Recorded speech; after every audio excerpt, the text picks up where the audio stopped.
Alors, les dites sciences humaines, ce qu'on peut aussi désigner comme praxis et disciplines théoriques du par-l'être ou sujet parlant, s'établissent et s'exercent dans les plans où se constituent et opèrent ce que j'appelle les nouages représentations entre le sujet et lui-même, ce qui lui permet de s'identifier et de se reconnaître, le sujet et les autres, ses modalités relationnelles, le sujet et le monde, sa position et son orientation dans le monde habité par ses semblables. Psychiatrie et psychanalyse ont en commun, d'une part, de s'établir dans ce champ au un par un, et d'autre part, d'y être convoqués par les impasses que ces nouages représentations rencontrent et constituent. Elles diffèrent cependant en ceci que la psychanalyse se tient du côté de la construction de ces nouages, dont les impasses font symptômes subjectifs. La psychiatrie est convoquée là où ces impasses font trouble. On peut poser que trouble et symptômes sont des nominations symétriques. Objective et en extériorité côté trouble psychiatrique, subjective et en intériorité côté symptômes psychanalytiques. Je pourrais définir, allons-y sans attendre, ma position de psychiatre comme constituée par le désir, est-ce le nom de mon point à tenir, de soutenir avec chaque patient que je reçois le passage possible du trouble objectif au symptôme subjectif. Rappelons que trouble, dans son usage actuel en psychiatrie, est la traduction du disorder, mis au goût ou au dégoût du jour, par le DSM dans les années 80. Que l'horizon de l'exercice de la psychiatrie soit ce passage du dehors au dedans de la représentation de ce qui affecte le sujet, en fait une discipline paradoxale de la médecine, discipline qui s'organise selon deux axes. Le premier s'oriente entre le savoir médical quant aux symptômes, savoir qui autorise, organise et soutient l'intervention thérapeutique dans son acception médicale, la production de la position du sujet à partir de l'insu de la situation, production qui en un sens oriente la vie psychique vers un horizon accordé sur ce qui est, mais ouvert sur ce qui peut venir à être. Le deuxième axe se tient entre l'autorité du médecin, ce à partir de quoi il peut traiter ponctuellement ce qui se présente comme insoutenable dans ce qui fait trouble, la liberté du sujet patient, conquête en construction, qui tente de desserrer les ligatures du « il n'y a que ce qu'il y a », dans lesquelles le sujet reste pris, pétrifié, mortifié, ligature qui cependant entre dans ce qui fait tenir son unité et s'oppose au morcellement psychique. Ces deux axes sont à penser comme les fils noués dont le nœud doit pouvoir coulisser. Le point à tenir est donc aussi un point mobile. Leur nouage mobile est sous-tendu par le lien et la séparation entre énoncé et énonciation. Je reviens sur les trois nouages représentations que j'évoquais comme constitutifs du champ du par-l'être, à soi, à l'autre, au monde. Je vais me risquer à vous proposer une intuition dont vous me direz si elle vous parle. Ces trois nouages sont noués entre eux, peut-être sur le mode borroméen. Le nihilisme contemporain, au-delà du champ qui m'occupe, ne doit-il pas être pensé ou reconnu comme l'effet d'un dénouage entre ces trois nouages représentations? Cela éclairerait peut-être la sinistre figure de l'individu moderne. Concernant la psychiatrie, même si cela se retrouve dans d'autres champs, je désignerais comme nihilisme ou effet du nihilisme tout ce qui concourt à rabattre le sujet sur son objectivité, tout ce qui, en se rapportant à la vie psychique du sujet en extériorité objective, le met hors d'état, hors de position, de penser et de s'approprier l'habitat de son existence. Il m'est arrivé de proposer de la psychanalyse la définition suivante, qui est affichée dans mon bureau. La psychanalyse est une proposition permettant de construire un espace dans la pensée où puisse se penser comment on habite sa propre existence. Et parfois, il s'avère que c'est dans cet espace de pensée qu'on habite. Donc, l'analyste est celui qui, dans la présence absente, prête son espace de pensée en attendant. Qu'en est-il de la rencontre de la question du nihilisme dans l'exercice de la psychiatrie? En premier lieu, elle survient dans l'espace clinique en tant que tel, dans les différentes modalités d'organisation des instances du négatif. Refoulement, déni, dénégation, je ne suis pas sûre de faire la liste complète, du côté des mécanismes, pour ainsi dire, grammaticaux ou scripturaires, dépression, mélancolie, psychose, délire, conversion, bien qu'il n'en soit plus beaucoup question, du côté des tableaux cliniques. Cette rencontre n'est donc pas problématique en elle-même, puisqu'elle constitue souvent la matière de ce qu'il faut accueillir et travailler dans la rencontre clinique. Et l'expérience montre que si on se tient fermement à ce point, que ce qui est présenté comme nihilisme, comme demande nihiliste, comme rien, est l'objet du travail, si on se tient fermement à ce point, le travail est possible. Quel point exactement? Que ce qui se présente souvent comme rien dans le discours ou la position du sujet est un quelque chose, parfois un je ne sais quoi, qui a une consistance a priori inconnue, qu'il faut déplier et faire causer dans tous les sens du terme causer.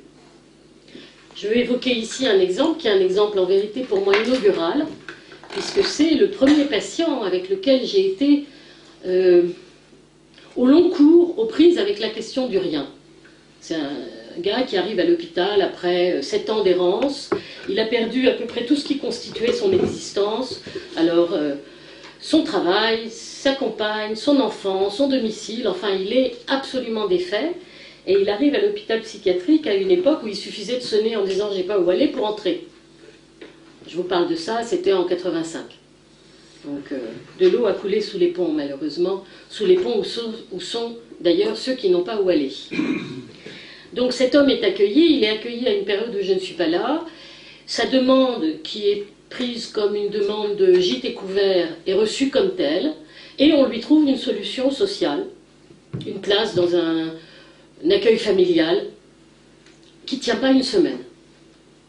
Il revient, je suis là, bon, les infirmiers, l'équipe me convainc que quand même c'est ça qu'il faut faire, donc c'est ça qu'on fait, il repart, et il revient au bout de 8 jours.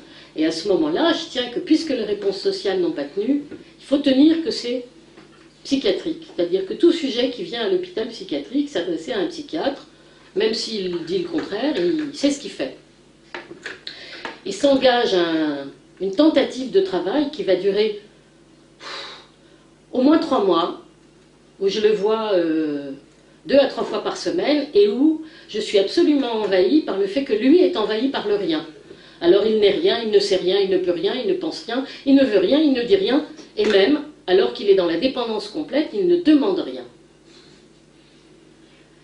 Et je m'accroche, j'essaye de trouver quelque chose, de prouver que là où il paraît qu'il n'y a rien, il y a quand même quelque chose. C'est une revendication que je ne caractériserai pas sur le plan structurel, n'est-ce pas? Et jusqu'au jour où, épuisé, vraiment je sortais des entretiens comme d'un combat de boxe, enfin vraiment moulu.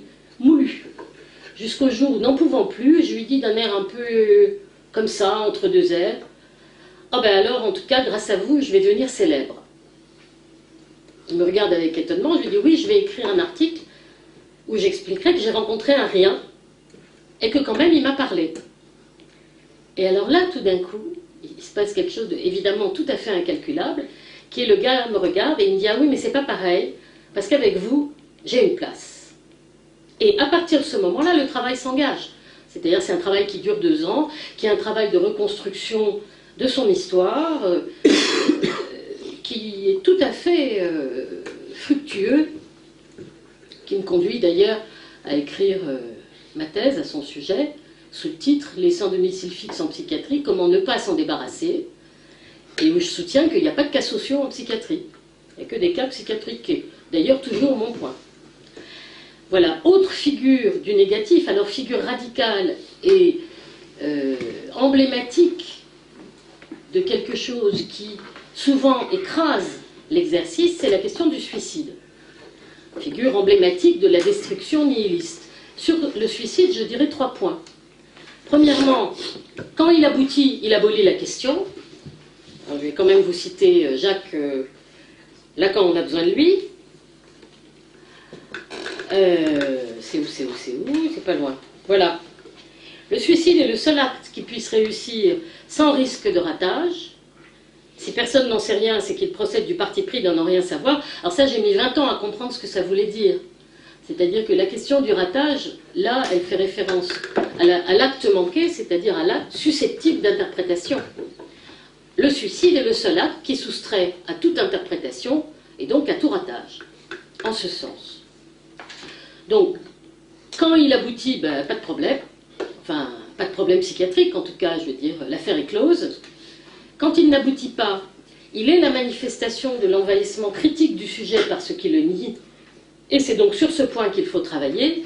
Alors, moi, des patients suicidants, des patients que je suivais et qui ont essayé de se suicider, il y en a assez peu, je dois dire. Et j'ai toujours pratiqué une certaine colère à leur égard, en particulier les suicides médicamenteux, je dois dire.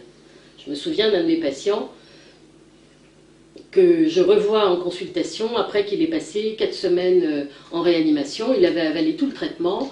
Alors je lui ai dit que quant à moi, il n'était pas question que j'accepte d'être complice d'un crime, et que donc s'il remettait ça, de toute façon on ne se verrait plus, soit parce qu'il serait mort, soit parce qu'il changerait de psychiatre. Et je dois dire que ce point d'exigence et de sollicitation dans l'espace de relation, en vérité, c'est-à-dire que je lui disais qu'il n'était pas nulle part et qu'il n'était pas inexistant, mais que moi non plus. Et ça a tout à fait opéré, on est reparti, le travail est reparti en flèche. Troisième point, pour ce qui est de l'idée suicidaire, qui est encore autre chose que la tentative de suicide, idée suicidaire qui plus est à dégager de l'idée de mort, c'est-à-dire quand un patient me dit qu'il se dit qu'il vaudrait mieux être mort, je lui dis que oui, des fois on peut penser ça, que c'est tellement dur, si ça pouvait finir, quel soulagement, Beckett est plein de ça, etc. Mais ma position est qu'il faut traiter cette idée comme une idée comme une autre, c'est-à-dire à partir de l'énigme qu'elle doit constituer pour l'auditeur, condition indispensable pour qu'elle fasse énigme pour le sujet et l'incite à poursuivre. Non pas son idée, mais le déploiement de son idée. Inciter à poursuivre, cela nécessite que l'énonciation comme acte de parole ne soit pas captive de l'énoncé qu'elle produit. Il n'y a pas de dernier mot. Il n'y a pas de totalisation finale du dire dans le dit. Il faut tenir le point, est-ce le même, que dire est un acte qui peut contredire ou au moins limiter la portée et le poids de ce qui est dit. L'oubli de cette dimension, sous quelque forme que ce soit, conduit à une escalade qui précipite les passages à l'acte, côté soignant ou côté patient. Je me souviens d'une déconvenue récente d'un de mes patients, bon, pour qui je ne suis pas follement inquiète à vrai dire, mais enfin qui traverse parfois des moments délicats et qui arrive à ma consultation en me disant « j'ai essayé de me pendre il y a 3 jours au bois de Boulogne ». Bon, s'ensuit une explication confuse sur ce qu'il met dans cet état, une déconvenue amoureuse, etc. Et puis, au bout d'un moment, il me dit « d'ailleurs, je vais partir et je vais remettre ça ». Et il sort, je vais le chercher dans le couloir, et là, je pense que j'ai pas fait confiance au fait que c'était entre nous que ça se passait. Et j'ai demandé à une infirmière de venir en renfort pour l'empêcher de s'en aller. Moyennant quoi, ça s'est terminé... enfin, vraiment, je crois que c'est la chose de ma carrière dont je suis la moins fière. Enfin, dont je suis la plus honteuse. C'est-à-dire, le gars voulait s'en aller, je voulais pas qu'il s'en aille, tant qu'il n'avait pas changé d'avis. Changer d'avis au sens... accepter de déplier ce qu'il disait au-delà de ce qu'il disait. Hein. Aux urgences, par exemple, quand je faisais des gardes aux urgences et qu'il y avait des patients qui venaient avec des idées suicidaires, je pouvais les garder, mais 1 heure, 2 heures, le temps qu'il fallait pour que sur la ligne de l'énonciation, l'énoncé se soit déplacé. C'est-à-dire qu'au bout d'un moment, ils en arrivent à pouvoir dire « Non, mais c'est pas ça que je voulais dire ». Ah bah d'accord, dis-moi ce que tu voulais me dire alors. Et là, le petit gars, j'ai compris après pourquoi. Il ne voulait pas décoller de cette affaire, de quelque chose dont je sentais bien qu'il y avait dedans une rage, qui n'était pas une rage contre moi, mais qui était une rage contre quelqu'un qui lui avait dit pour le rassurer « Oh, mais c'est pas grave, tu sais, t'as pas tellement de raison d'être malheureux. » Et alors là, évidemment, il était furieux, quoi. Enfin bon, donc j'ai fait un truc qui ne se fait pas, je me suis enfermée à clé dans le bureau avec lui quand même. Ça, j'ai été la risée de toute l'institution, mais bon, comme ils m'aiment bien, ils ont oublié. Et puis finalement, il est parti, et il a été attendre sur une balustrade que la police qui était prévenue vienne le chercher.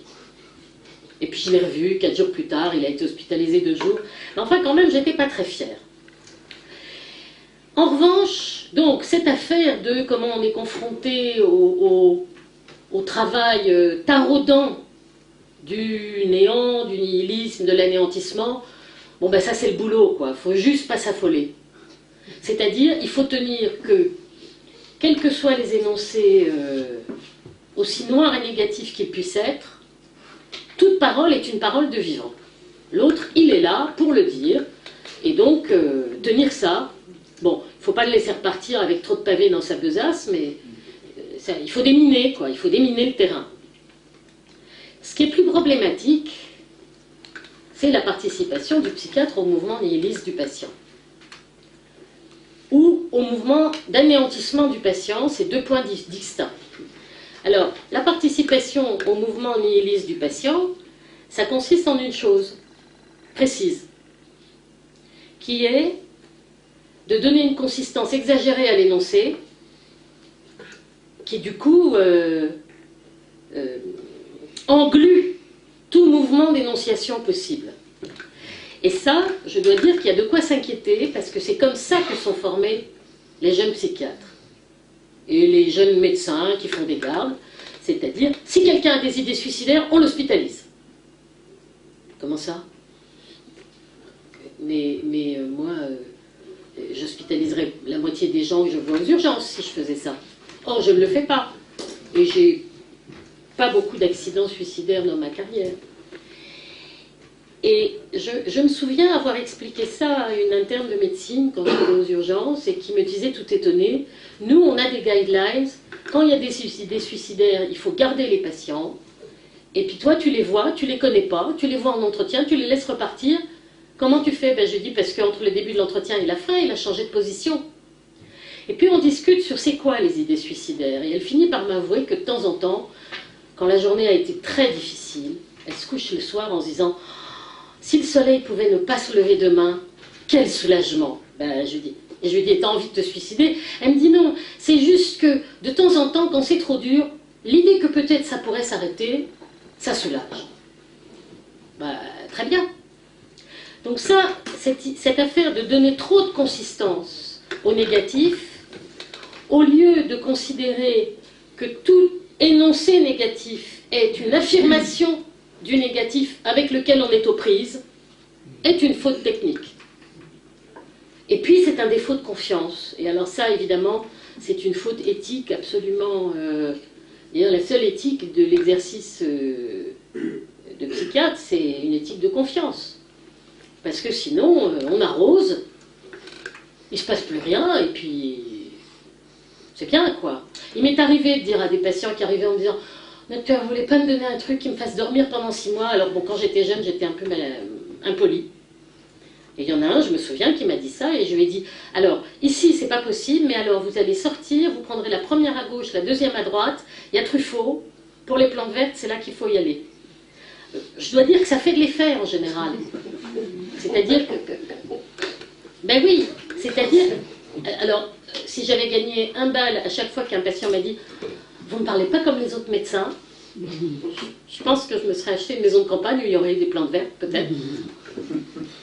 Donc ce point-là, de ne pas se laisser capturer, c'est-à-dire au fond de ne pas rajouter notre angoisse à l'angoisse du patient. Nous, on est là pour être stoïque et se dire, tant qu'il est là, qu'il est vivant et qu'il parle, c'est bon. En revanche, il y a une autre figure qui est une figure plus contemporaine et qui se répand. Je ne sais pas si vous vous souvenez, mais enfin je ne sais pas si vous savez, mais la question du diagnostic est une question, la question du diagnostic et de son usage est une question absolument centrale. Parce que autant en médecine, on va voir le médecin, il vous dit vous avez une pneumonie, bon ben vous avez une pneumonie, on va la traiter. Autant dire à un patient, je pense que vous êtes schizophrène, ça a quand même quelques effets. Et surtout, ça constitue le diagnostic comme un objet d'échange entre le patient et le médecin. Et ça coopère à un acte qui ne concerne pas que la psychiatrie, hein, un acte qui concerne le monde, je pense que de ce point de vue-là, ça témoigne, qui est le décloisonnement des discours. C'est-à-dire, au fond, tout le monde est chez soi dans n'importe quel discours, donc plus personne n'est chez soi dans son discours. Et alors là, c'est grave, pour deux raisons. Premièrement, parce que se multiplient les patients, moi, qui me demandent quel est leur diagnostic. Là aussi, si on me donnait un bal à chaque fois, je serais riche, j'agrandirais mon jardin. Et deuxièmement, la conception de la, entre guillemets, démocratie sanitaire. Alors je mets entre guillemets, non pas parce que le terme n'existe pas, mais parce que c'est pas le mien. Mais il y a des gens à l'ARS chargés de la démocratie sanitaire. La démocratie sanitaire exige que quand un patient demande son diagnostic, on le lui donne. Eh bien, les diagnostics, c'est comme les médicaments. Moi, si c'est pour tuer les gens, je ne leur donne pas. Voilà, c'est comme ça. Alors, j'ai, au fil des ans, élaboré des stratégies pour refuser, pour expliquer pourquoi je refuse, et pour dire aux patients que ça me prend plus de temps de refuser que d'accepter, et que donc le temps que je leur consacre, ils doivent en reconnaître la valeur. Alors, actuellement, quand on me demande ça, le diagnostic, je dis quelque chose qui a à voir avec la définition de la psychanalyse que j'ai soumise. Je dis que le diagnostic, c'est un peu comme si je connais l'adresse des patients. Ils habitent dans le quartier des anxieux, dans le quartier des déprimés, dans le quartier des schizophrènes. Alors, l'architecture n'est pas exactement la même dans tous les quartiers. Il y a des quartiers dont on peut sortir, d'autres plus difficiles. On peut habiter au croisement de plusieurs quartiers. Il paraît que les états limites, c'est ça, ils sont installés au croisement. Mais je leur dis toujours, moi, ce qui m'intéresse, c'est pas de savoir où vous habitez. Moi, ce qui m'intéresse, c'est que vous m'invitiez chez vous. Parce que si on comprend comment vous habitez, alors peut-être que même là où vous êtes, vous pouvez habiter autrement. Et je dois dire que ça aussi, c'est quelque chose que la plupart des patients entendent. Et alors, donc, le point du diagnostic, il est important de ce point de vue-là. J'ai une patiente actuellement, ça, je suis contente, ça fait 4 ans, je me suis battue pendant 4 ans avec elle. C'est-à-dire j'avais envie de la mettre par la fenêtre, elle voulait changer de psychiatre. J'ai toujours refusé de changer de psychiatre et je ne l'ai pas mise par la fenêtre. Et elle a maintenant atteint un point qui permet qu'après 20 ans de neuroleptique, elle n'en a plus depuis 1 an et demi. Yes. Elle prend plus de toxiques. Et même, quand elle est anxieuse, elle prend plus de tranquillisants. Et elle me demande pourquoi elle s'impose cette torture. À quoi je lui dis qu'elle fait l'expérience que ce qui lui paraissait insupportable, elle arrive à le supporter. Et que c'est quand même à ça que servent les soins. Et on a reçu... Ah oui, il y a ça aussi. J'ai reçu le compte-rendu de l'hôpital de jour qu'elle a quitté récemment, et elle en a reçu la copie, dans laquelle il y a un diagnostic. Et alors c'était très drôle, parce qu'elle faisait partie des gens qui parlaient de son diagnostic, des molécules dans son cerveau et tout, et elle reçoit ça, et elle voit borderline, et elle dit « Non mais ça va pas de balancer des diagnostics comme ça à la figure des gens ». Et tout d'un coup, elle a vu le comique de la situation. Elle me dit « Ah, c'est pour ça que vous ne voulez jamais me répondre ?» Ben oui, oui. Et alors, il y a un autre versant, qui est un versant avec lequel je ne suis pas en relation, mais qui a des effets, et qui est la prolifération des centres experts. Je ne sais pas si vous connaissez les centres experts. Donc je vais vous raconter, il y a des centres experts qui ne soignent pas les patients, qui rendent des avis experts sur quel est leur diagnostic exact et comment il faut les soigner, et ensuite libre, enfin pas libre aux psychiatres traitants d'appliquer les consignes. Et cet automne, un de mes patients qui avait raté un rendez-vous, qui n'osait pas reprendre rendez-vous, s'est senti pas bien, est allé aux urgences. Aux urgences, le psychiatre de garde était membre du centre d'études des troubles du spectre autistique de l'adulte. Elle a trouvé qu'il avait une manière de parler un peu bizarre, une prosodie un peu particulière, et que peut-être il y avait des signes autistiques de l'adulte, donc elle se l'est adressé pour l'expertiser. Elle lui a envoyé le compte-rendu, c'est tragique. Elle a convoqué le père en hôpital de jour pour qu'il amène les photos, les enregistrements du gamin quand il était petit. Le gars, il a 22 ans, peut-être qu'il n'a pas envie que son père soit dans sa vie. Et le gars n'est plus revenu me voir. Et je ne sais pas ce qu'il est devenu.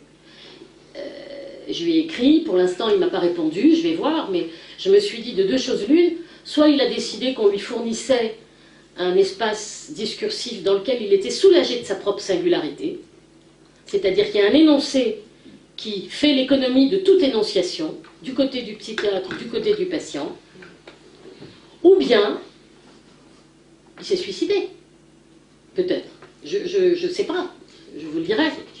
Donc, feu sur les centres experts, Un beau mot d'ordre. refus du diagnostic, prévalence de l'énonciation sur l'énoncé, toujours, et du coup, autorité du médecin, parfois il faut, par exemple quand les symptômes deviennent tellement envahissants que plus aucune énonciation ne peut se construire, alors dans ces moments-là, oui bien sûr, mais autorité, jamais oubliée. Quiconque a une autorité ne peut en user qu'à raison de renoncer à en jouir, c'est-à-dire qu'à regret. Donc voilà les lignes. Enfin, c'est comme ça que je travaille, quoi.